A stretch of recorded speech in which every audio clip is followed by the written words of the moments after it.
Welcome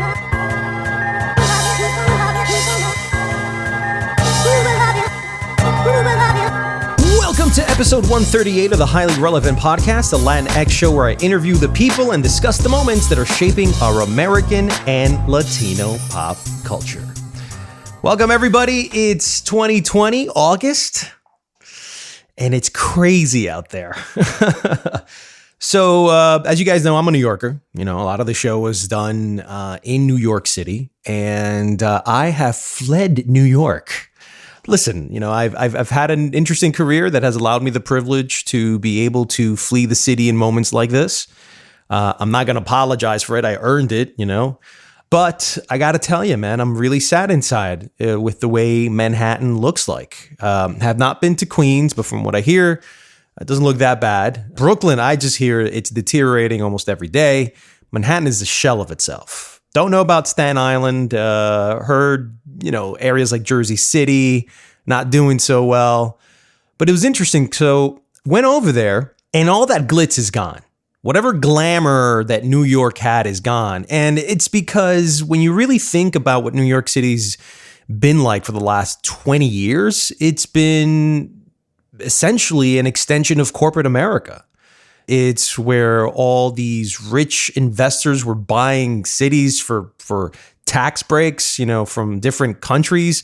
I mean, when you have like China and Russia buying all the major New York City institutions, you know, it's not New York City anymore. It's a global city, and politicians were okay prostituting the city for money. Everybody wanted to live a good life, et cetera, et cetera. But, you know, guys like me who grew up in Queens and went from the transition from poor middle class to being well off, you feel the difference.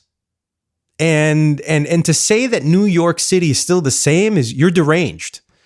Now, interestingly, though, when I passed through Harlem had a vibe.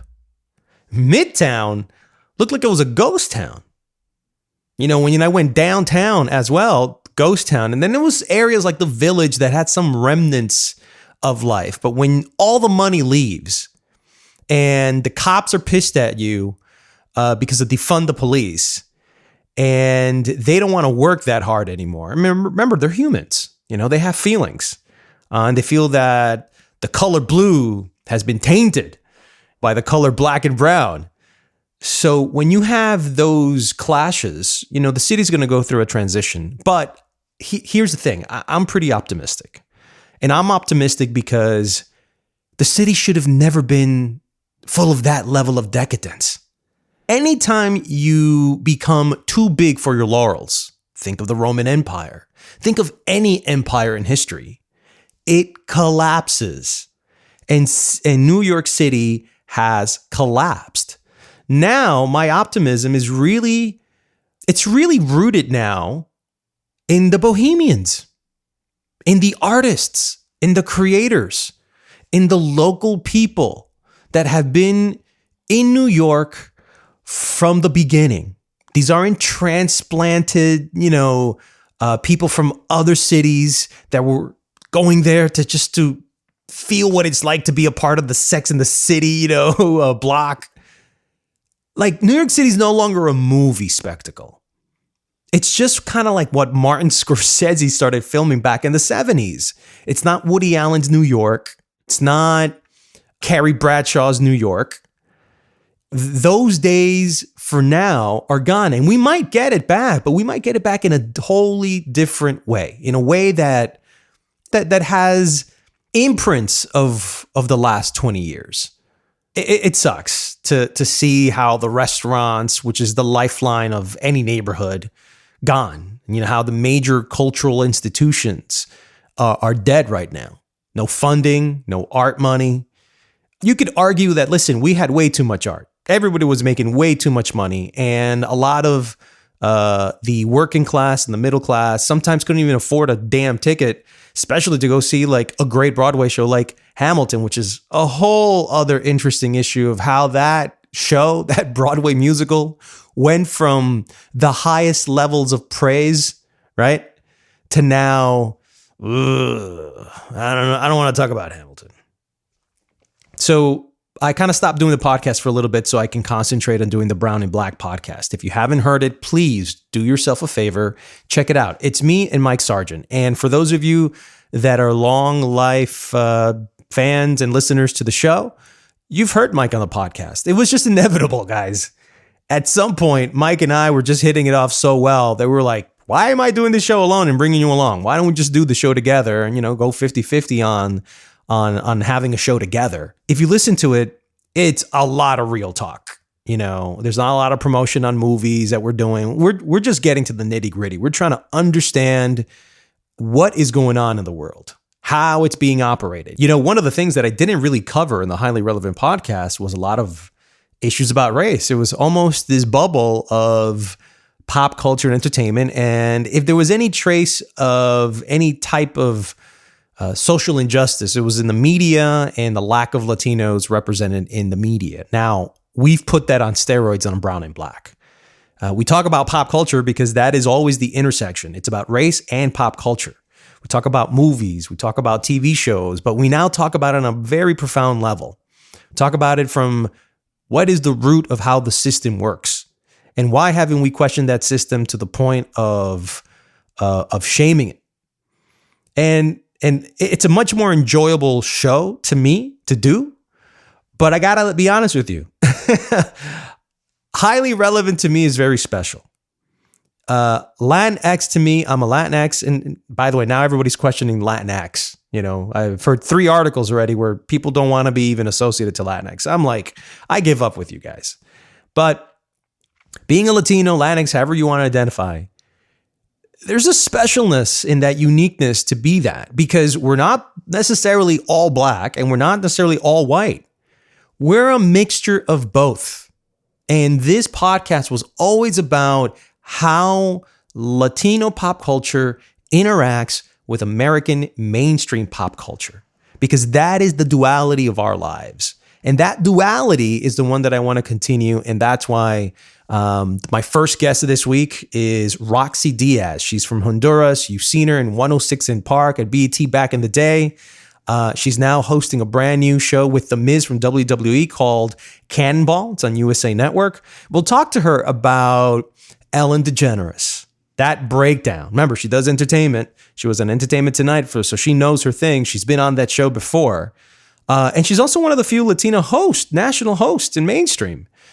So kudos to her, because I know it's harder to be a Latina and to be a woman and to try and make it in the mainstream market where you have so many people just resisting, And we talk about her heritage, and we talk about the term Latinx and what that means to her and what she thinks it means right now in this current climate. So we got a good show for you. I'm glad, that we're back, and I'm glad that you guys are listening. I'm glad that you guys wanted the show back. Got a bunch of messages. Yo, where's the show? All right, here's the show, guys. But before I talk to Rocsi Diaz, it's time I give you my weekly review of what's happening in the Latinx and mainstream culture in a segment I like to call Jacked In. Let's begin with the top movie, TV, and music news of the week. Disney announced Mulan is headed to Disney Plus and skipping movie theaters. Lionsgate is making a John Wick 4 and 5. Mark Consuelos and wife Kelly Ripa are producing Mexican Gothic. There's going to be a Who's the Boss reboot with Tony Danza and Alyssa Milano returning. E! News has been canceled after 29 years, and CNCO will be performing at the 2020 MTV Video Music Awards on August 30th. Over in media news, the new diverse female news website The 19th has launched. Chef Rick Martinez has left the popular Bon Appetit show on YouTube after a controversial last few months at the Condé Nast brand. Latinx term is gaining popularity amongst whites, but new research says only 3% of U.S. Hispanics use the gender-neutral term. And the News and Doc Emmy nominations are out, and Univision obtained 18 nods, while CNN en Español acquired 3 nominations. And in tech and social media news, Donald Trump has officially announced he will ban the popular TikTok app beginning mid-September if Microsoft doesn't buy it first. Instagram has released a rival to TikTok called Reels, and people are not crazy about it. Facebook has told their employees they can return to offices summer of 2021. And Apple News has launched an Apple audio version of the news with Dominican co-host Duarte Geraldino. You can find it in the new update. Hi, I'm Mike Mizanin. And I'm Rocsi Diaz. And welcome to Cannonball Bay. This show is gonna be bananas. I totally agree, Mike. This is gonna be good. Rocsi Diaz, welcome to the Highly Relevant podcast. Thanks for having me. I love the name. Thank you very much. Hey, we only have highly relevant people, okay? Well, first of all, you have a brand new show. Congratulations on it. It's called Cannonball, and it's airing on the USA Network. And you co-host it with The Miz from the WWE. How did the job come to you? Well, I got a phone call from my agent, and they were like, hey, go try out for this show. And it was more of a chemistry test with Mike. They were looking for somebody who would partner up and be a good compliment to him. And from day one, I mean, from that audition, Mike and I, we're like big brother, little sister, joking around. You know, I wouldn't let him bully me, push me around. I was pushing him around. So, and it was that, you know, that resilience that we have with each other and the chemistry from day one, and with our sideline reporter, Simon Gibson, also. Like, honestly, I can't think of two other guys to work with, and they were absolutely amazing. And Mike, he's a superstar. He's a dream. As big of a personality he is, he's also so humble too, and he gives back, and he wants everybody to shine. How would you describe the formula for having great chemistry? You know, I don't know. I think you kind of read a vibe, you know, and being a reporter, like you know, when you're on the other side of that mic, it's about making the other person comfortable and making sure they shine. So it's about being complimentary to the next person and not being fake, but being complimentary. You know, at the end of the day, we learned when we were kids, do unto others as you would have done unto yourself. So I think if you treat somebody with the utmost respect and with kindness, and you're just genuine, I think that's going to read regardless. You know, some people just don't work well together. It's just a clash of personalities. That happens. You can't force it, but sometimes that makes for good TV too. Now, I was checking out the show and I noticed that there's no social distancing. So when exactly was it filmed? Our show was filmed last October before the pandemic. Yeah, we weren't hit with that. We were completely safe, and unfortunately, you know, with us crossing our fingers for a season 2, you know, we pray that there's a way that we can still continue on doing the show. And Hollywood being the way Hollywood is, we'll figure it out. What do you believe is this renewed interest in competition shows? I mean, I remember that competition was almost exclusively in the mainstream market just for like music reality competition.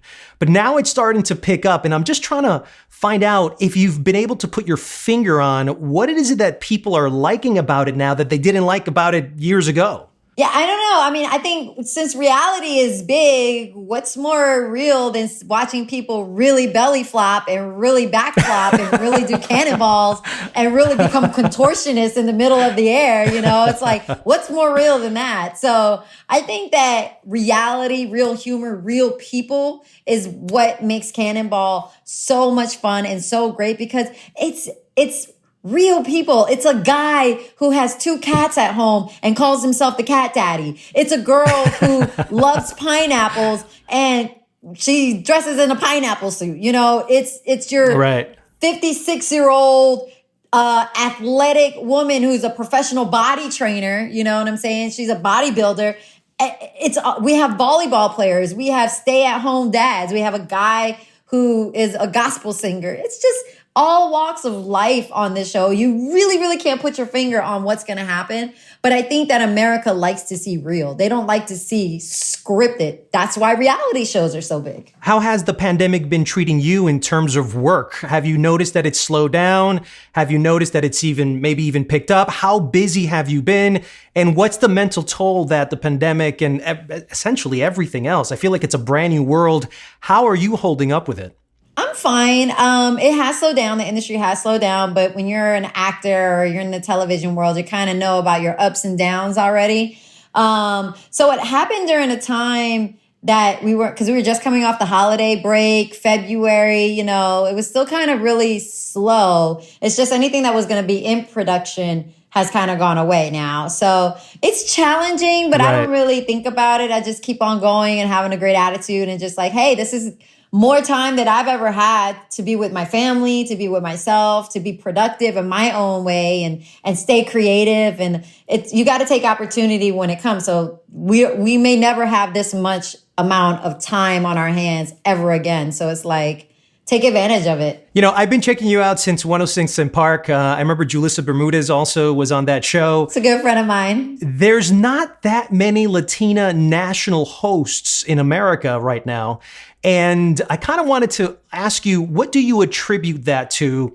And by the way, congratulations on being one of the few Latinas on national air. What have you done in particular that you've stood out where so many other Latinas that wish they were in your position haven't been able to? Oh, I don't want to say that I've done anything different that any other person that's trying to get a gig has done. You know, like I just stick to my ground. If I'm going to be able to have the opportunity to not only represent myself and my heritage and my race, more so than anything, my family, you know, family first. And I know that when I come on TV, I have to put my best foot forward because I'm representing my family at the end of the day as well. And right. I don't want my mama coming after me. So, you don't know my mom. Okay. My mom does not play.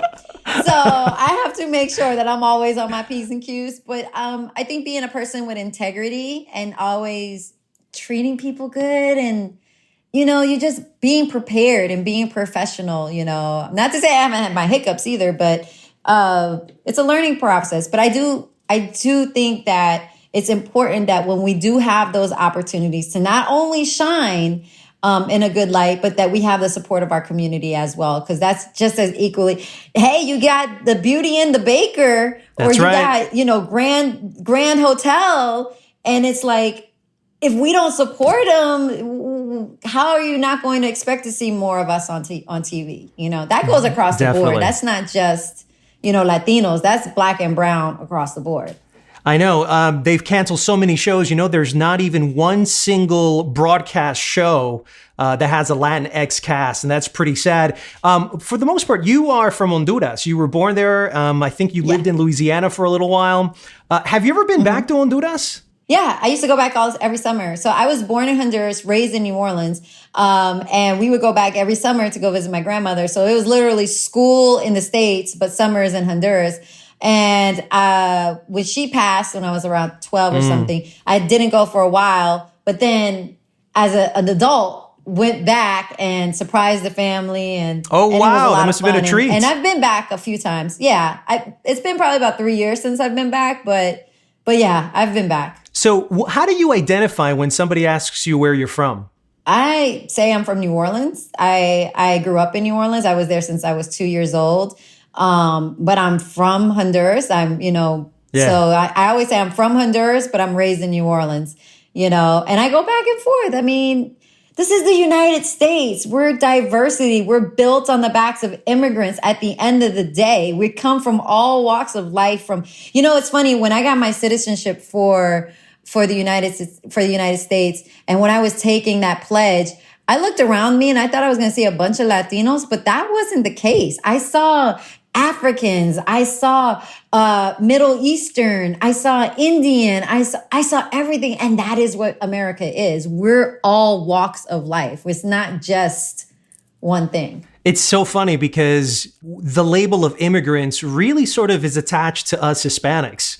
And I've always had a problem with that. And there's all these labels now.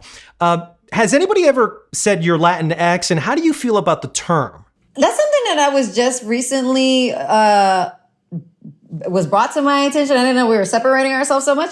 But I understand because it's a different world, a different demographic, and I'm not offended at all. I'm like, okay, if this is, I know who I am at the end of the day. I know who I represent.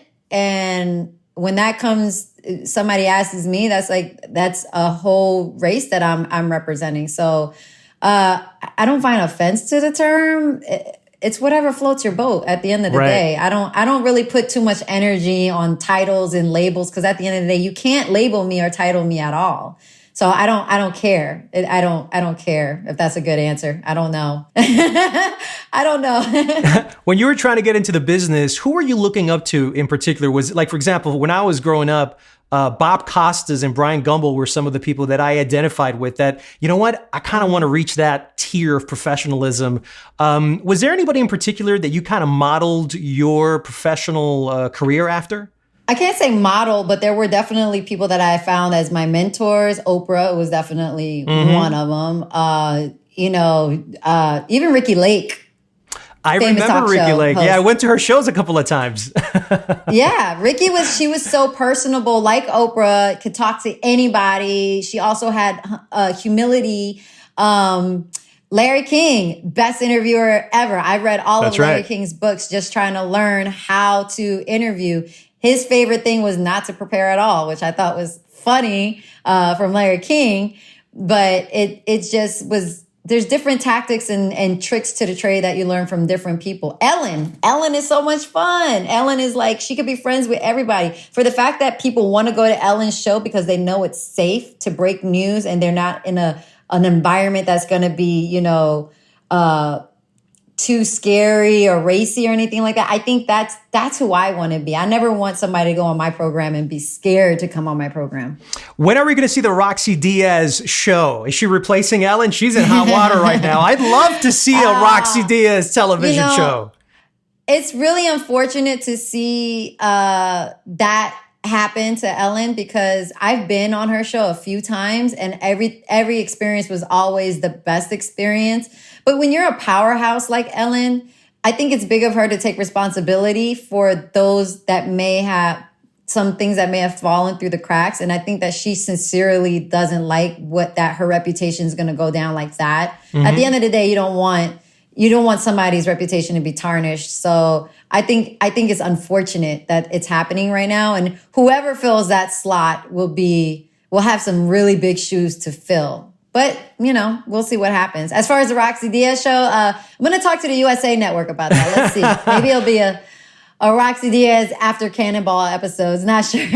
What kind of struggles did you go through? I heard a quote the other day that said that all success stories are the sum of failures overcome. How much struggles did you have to overcome to get to where you are? This business, Rocsi, you could maybe even downplay it out of being modest, but it's really difficult to make it to where you are at this game and at this level. How hard has it been for you, or has it been just easy? It's definitely not been easy. I think just work ethic and tenacity. It's really having faith in God that something else is going to come. Those days that you're like, I don't know what's the next thing going to be. Like, what's the next audition? Hello, can I get my agents on the phone? Like, I've gone through that, So it's just about, again, when you have those opportunities to shine, you really, really got to grab the bull by its horns and shine and bring your best, because those opportunities don't come often. And I'm always very, very humble, thankful, and blessed whenever I do get a shot, because I know that there aren't many. So I'm just grateful. I'm just a truly, really grateful person. Well, thank you very much, Rocsi, for being on the show, and congratulations on Cannonball. I mean, this to me is going to be a huge stepping stone into the Rocsi Diaz future. I can already tell. It's such a fun show, and I hope that everybody checks it out. I hope all your listeners get a chance to check it out. USA Network's 8/7 Central every Thursday. New episodes also on NBC, and you can stream us all the time, usanetwork.com. Awesome. Thank you, Rocsi. Much appreciated. Thanks for being on the Highly Relevant podcast. Thank you. All right. Thanks for having me. Take it easy.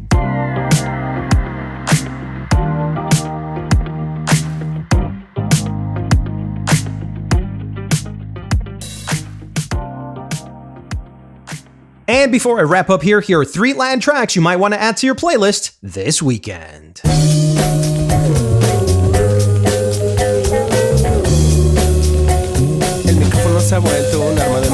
El Micrófono, Mexico Institute of Sound.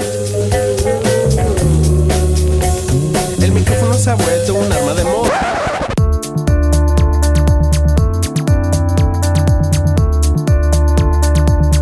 Jungla, Monte from Simón Mejía.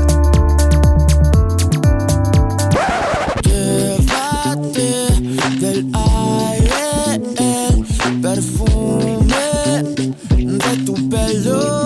Universos paralelos, Juan Galeán. Con mis 2 universos paralelos.